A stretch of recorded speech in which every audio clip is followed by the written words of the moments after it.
Okay, never said. So did you get his question? No, start. So my question was to talk about when you started flying in the reserves, and you said initially you started flying out of Richmond, and then where'd you go from there? Andrews Air Force Base in Maryland. And we were on a practice mission, and our practice took us to Miami.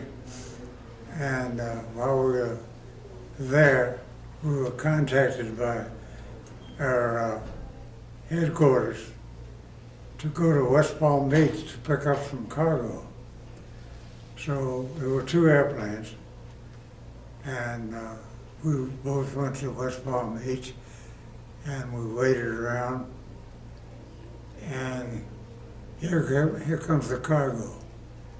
My cargo consisted of RFK's speedboat trailer and a bunch of furniture that they had bought because they were going to build a house in Virginia when they retired. Of course, they didn't make that. But I remember there was a mantelpiece that she had bought. Who bought? Kennedy's wife. Oh, right. John Kennedy's wife. We had a load of toys that the kids had down there, beach balls and all that sort of stuff. And I don't know what Ray had on his airplane, but a bunch of personal effects and so on. So anyway, we loaded up and headed to Washington, and I was jogging along. We got up into Virginia, Northern Virginia, and I contacted the ATC, Air Traffic Control, and told them where we were and where we were going. And they said there'd be about a 20 or 30 minute delay because of other traffic. If you'll enter a holding pattern at wherever the hell it was, I don't remember. But anyway, I thought a 20 or 30 minute delay. So I called them back and I told them we had Air Force cargo. Oh, we had White House cargo on board. And they said, Roger, you're cleared for an approach. And what year was that? Was this before Kennedy was president? No, yes, while he was president. While he was president, okay. So he was somebody. In the 60s, okay. Early 60s, obviously 60 through 63.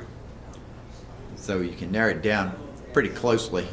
So, Dan, tell me if you remember this. I remember being, I think I do, maybe I'm fabricating this, but I remember being in Massies Mill and being herded out of the house. Do you remember this? Yes. Okay, so tell them about this, because I remember this like it was absolutely yesterday, and I couldn't have been more than, It was a day when we were just building up flying time. And the navigator said, where would you like to go? I said, Batesville. Batesville? Where the hell is Batesville? And I told him where it was. And he said, oh, okay, I got it. So he gave me a course to Batesville. And we flew down there, and I did a circle of the village, I guess you could call it. And when I passed over David and Grace's house, the kids were coming out, and there must have been 20 of them. I don't know who they all were. But I could just see them coming out, waving and all that. Gave them a couple of wing waggles and a couple of blasts of the engine, and headed on back to Andrews. when he flew over. I mean, you were flying a C-119 then, right? Right. So he's flying this big giant, what's today C-130, at the time. Yeah. Dual tail wings. And he couldn't have been more than, 400 or 500 feet up? Oh no, we were probably 1,000 feet. Well, 1,000 feet. But this plane was huge, and then he just went like this with the airplane. So this was Batesville, not Massies Mill. It was in Batesville. This was Batesville.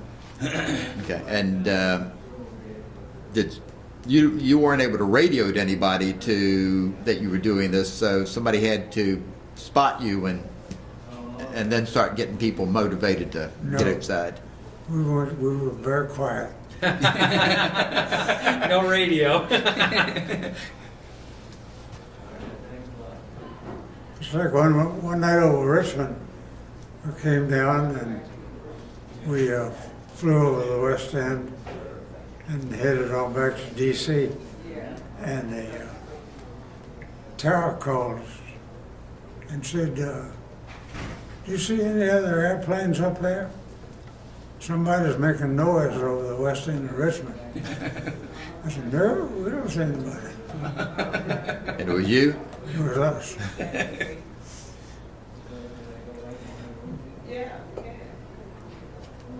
Okay, so you moved into your house in 1953, and when did Beth and Todd come along?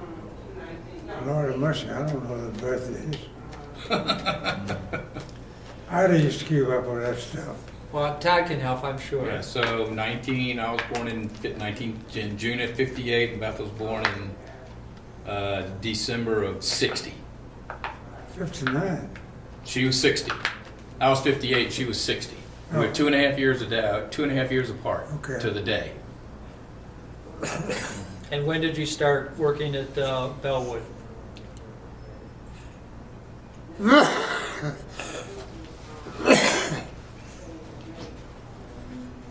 I don't know. I was working for a parts company, Richmond Auto Parts, and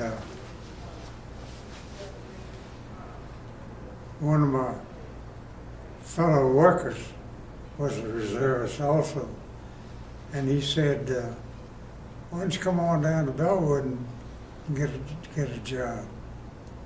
And I don't remember when it was, John. Anyway, I did.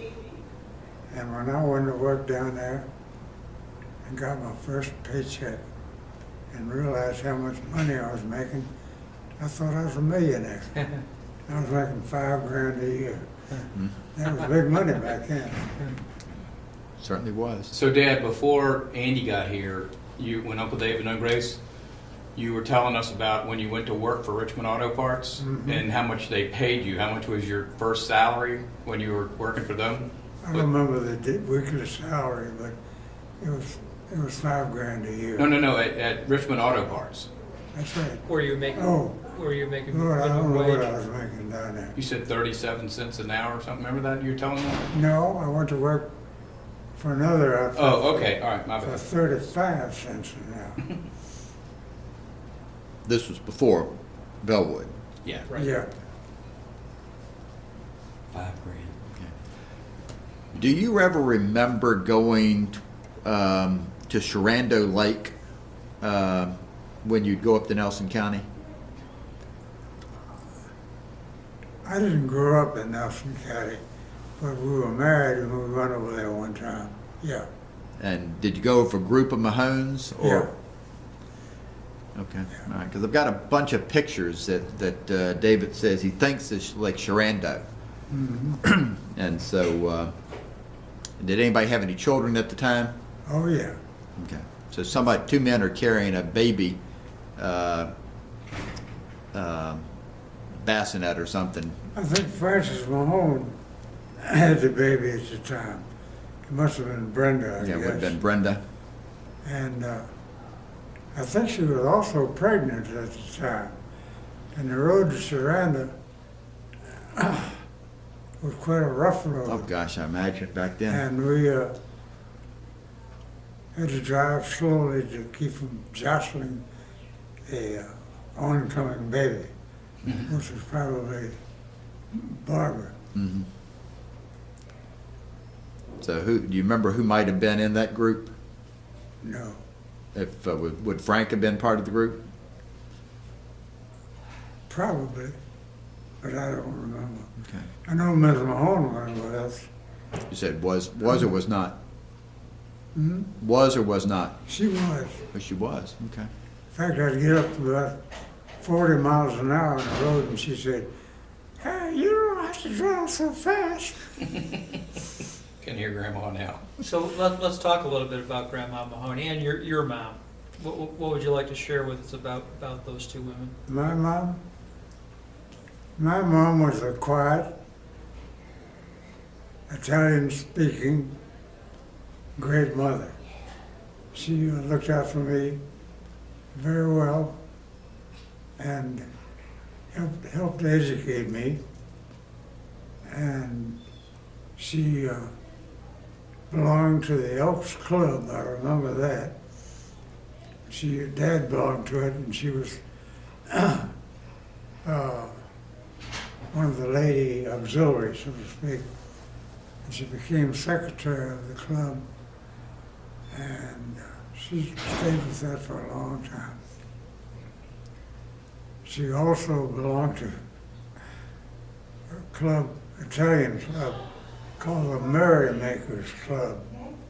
And they get to go together once a month and have a big party just for the women. And she was pretty active in social life. She was a kind woman. And she loved me, and I loved her very much. My first memories, we lived on Carey Street, 3131 Carey Street, which is now a row of stores now. And it was what was called a flat, and there was a group of apartments, 2 here and 2 here. And it was modest, but it was home. No, that was when you were growing up. Yeah, I was when I was small. And they moved when the war started. That's when the Italian family asked Mom and Dad to live in their house while they were in Italy, and be sort of caretakers for it anyway. And when they got over into Italy, they got stuck there, and they couldn't get back home. So they were gone for years and years. And when they came back, of course, they wanted their house. And that's when Mom and Dad bought the place right on Patterson Avenue. So they went to Italy before the United States was involved in the war. Yes. Okay. We were still neutral, so they could do that. How did your mother and Mrs. Mahone get along? They didn't know each other well. So they had little contact then. Little contact. Okay. Of course, Ms. Mahone was a very kind lady, an extremely intelligent lady too, by the way. And she was running the store then because Mr. Mahone had passed away. And we got to know each other quite well. And I was very fond of Ms. Mahone. Was her cooking as good as I've always heard? Oh yeah. Oh yeah. She made the best corn pone. Corn pone is cornbread cooked in a frying pan. And it was so good. You get that stuff when it was hot and came out of the pan, sliced it in half, put some butter on it, and you can make a meal out of that stuff. I don't think I've ever had corn pone. I've heard of it. It was good. Anyway, she was a very kind woman, raised Right. 5 kids, was it? I think it was 5. 5, yes. And they all were reasonably successful people. Did you and Ida attempt to go up to Massies Mill after the flood? Yes, we did. And tell me a little bit about your experience of trying to get there and what you found. Well, we couldn't get there from Amherst because the bridge was out. So we went to some road up north, I don't know, Roseland, I think, and swung around the northern area of Massies Mill. And we had to stop and get tetanus shots before they would let us in. So we went there, and of course by that time, Ms. Mahone was living with Ms. Gantz, I believe. So we went there, and the house was a wreck. In fact, Massies Mill was a wreck. And we didn't stay too long. We just made a visit to see what was going on. Had the bridges been rebuilt at that point so you could even... No. So you had to... How would you even get into across the Ty River?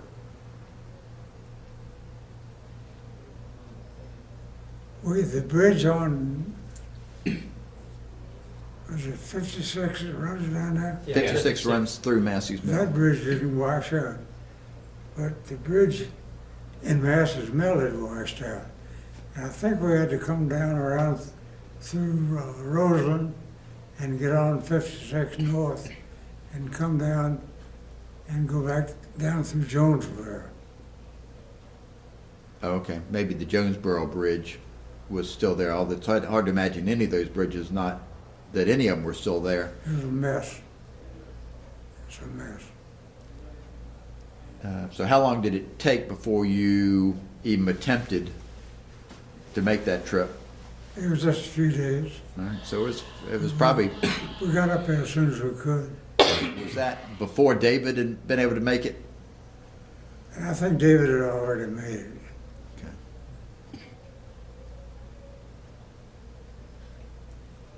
So, all right, so then you backtracked and found your way over to Miss Gantz and found her there. Mm-hmm. Okay. And did she stay there at that point, or did somebody take her and... No, she stayed there for a while. Then she went to live with David. Okay, so she stayed there until David took her to his house. Mm-hmm.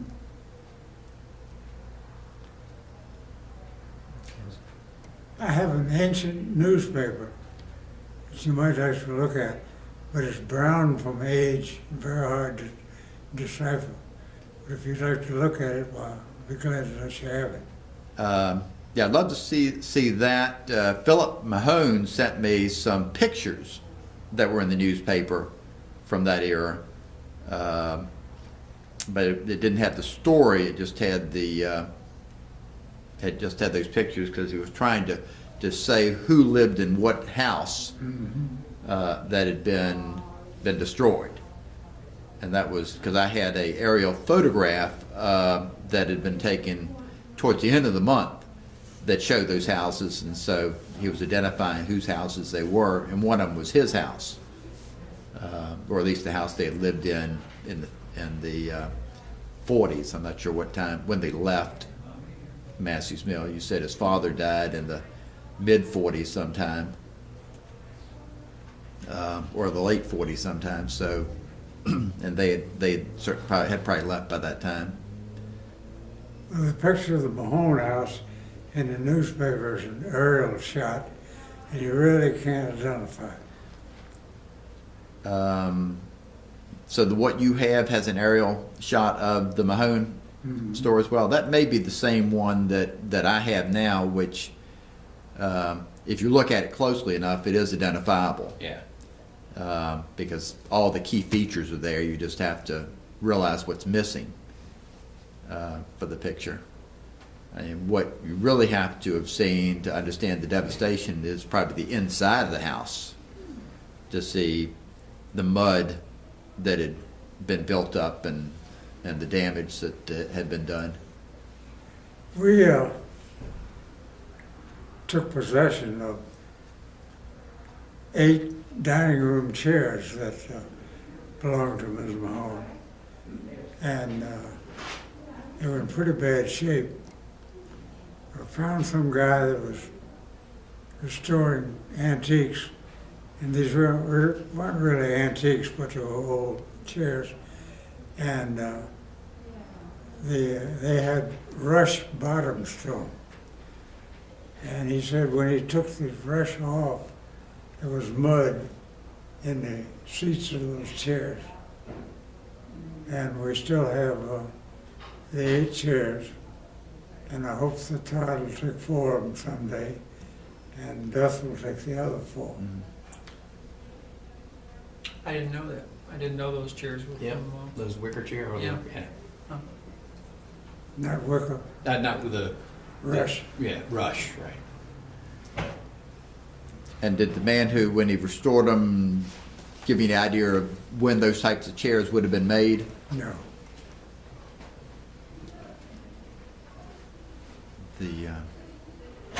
Very interesting. So about the same time, within a couple of years, you had a fire at your house. Yes. It was a very minor fire, thank the Lord. And the major damage it did was smoke. It originated in what is now my bathroom. And the walls of that bathroom were vinyl tile. And when that stuff burns, it makes a very black, heavy smoke. And it formed stalactites from the ceilings of most of the house. But the insurance company did a bang-up job on it. And when we moved back in, why, it was just pristine. And how long were you not able to live in your house? A few weeks. Okay. Well, that's not bad. This was the late 60s. Lord, I don't know. It was probably like the mid-60s, because I Oh. I was still living in Rochester. Okay, all right. This was before the flood. And so that's a segue into Ware's Wharf, because my recollection is you learned of that fire when you were at Ware's Wharf. That's right.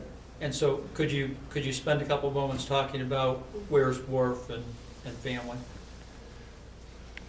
Rare's Wharf was a heaven for us.